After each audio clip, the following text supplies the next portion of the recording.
ഇപ്പോൾ വരുന്ന ഒരു വാർത്തയിലേക്ക്. നടിയെ ആക്രമിച്ച കേസിലെ അതിജീവിതയ്ക്കെതിരെ രണ്ടാം പ്രതി മാർട്ടിൻ പങ്കുവച്ച വീഡിയോ പ്രചരിപ്പിച്ച 3 പേർ അറസ്റ്റിൽ.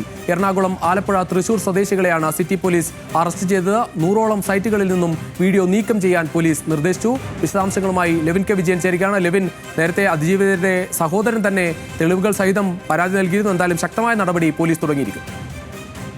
രുചീഷ്, തീർച്ചയായും പോലീസ് കേസെടുത്ത് അതിശക്തമായ നടപടിയിലേക്ക് തന്നെയാണ് കടന്നിട്ടുള്ളത്. നേരത്തെ തന്നെ നമുക്ക് ഈ കാര്യം വ്യക്തമായതാണ്. 100ലധികം ആളുകളുടെ പ്രൊഫൈലുകൾ കണ്ടെത്തുകയും 27 ആളുകൾക്ക് നോട്ടീസ് നൽകുകയും മെറ്റ അടക്കമുള്ള സാമൂഹ്യ മാധ്യമങ്ങൾക്ക് ഇത് സംബന്ധിച്ച് കൃത്യമായ നിർദ്ദേശം നൽകുകയും ചെയ്തതിന് പിന്നാലെ തന്നെ ഈ കേസിലെ നടിയെ ആക്രമിച്ച കേസിലെ രണ്ടാം പ്രതിയായ മാർട്ടിൻ സംസാരിക്കുന്ന വീഡിയോ സാമൂഹ്യ മാധ്യമങ്ങളിൽ അപ്ലോഡ് ചെയ്തിട്ടുള്ള 3 പേരെയാണ് പോലീസ് ഇതിനോടകം തന്നെ അറസ്റ്റ് രേഖപ്പെടുത്തിയിരിക്കുന്നത്.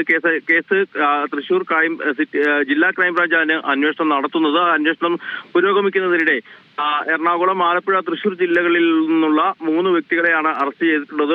ഒരാൾ കൂടി ഈ കേസുമായി ബന്ധപ്പെട്ടുകൊണ്ട് അറസ്റ്റിലായിട്ടുണ്ട് എന്നുള്ളതാണ് സൂചന.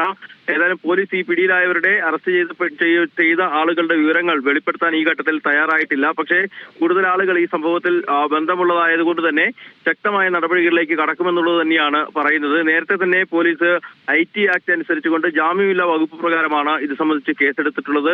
ലൈംഗിക അപവാദ പ്രചരണം നടത്തുക, അപകീർത്തികരമായ പരാമർശം നടത്തുക, ഇലക്ട്രോണിക്സ് മാധ്യമങ്ങളിലൂടെ വ്യക്തിയെ അപമാനിക്കുക തുടങ്ങിയ കുറ്റങ്ങൾ ചുമത്തിക്കൊണ്ട് IT ആക്ട് അനുസരിച്ചുകൊണ്ട് IT ആക്ട് 67, 72, 75 വകുപ്പുകൾ പ്രകാരമാണ് ഇവർക്കെതിരെ കേസെടുത്തിട്ടുള്ളത്. ഈ കേസിൽ മാർട്ടിൻ, നടിയെ ആക്രമിച്ച കേസിലെ രണ്ടാം പ്രതിയായിട്ടുള്ള മാർട്ടിനാണ് ഈ കേസിൽ പ്രധാനപ്പെട്ട പ്രതികളിൽ ഒരാൾ. ഇയാൾ നിലവിൽ ഈ കേസുമായി ബന്ധപ്പെട്ടുകൊണ്ട് റിമാൻഡിൽ കഴിഞ്ഞു വരുന്നതിനിടെ വിയ്യൂർ ജയിലിലെത്തി പ്രത്യേക അന്വേഷണ സംഘം മാർട്ടിന്റെ മൊഴി രേഖപ്പെടുത്തുകയും മറ്റും ചെയ്തിരുന്നു. അതിന്റെ അടിസ്ഥാനത്തിൽ സാമൂഹ്യ മാധ്യമങ്ങളിൽ കൂടി ഇത്തരത്തിലുള്ള വിവരങ്ങൾ നീക്കം ചെയ്യണമെന്ന് ആവശ്യപ്പെട്ടുകൊണ്ട് ഇത് പ്രചരിപ്പിച്ചവർക്കും ഇതിൽ കമന്റ് ചെയ്ത ആളുകൾക്കും അടക്കം നോട്ടീസ് നൽകിയിരുന്നു. ഈ നോട്ടീസിന്റെ അടിസ്ഥാനത്തിൽ കർശന നടപടികൾ തുടർന്നും മുന്നോട്ട് കൊണ്ടുപോകും.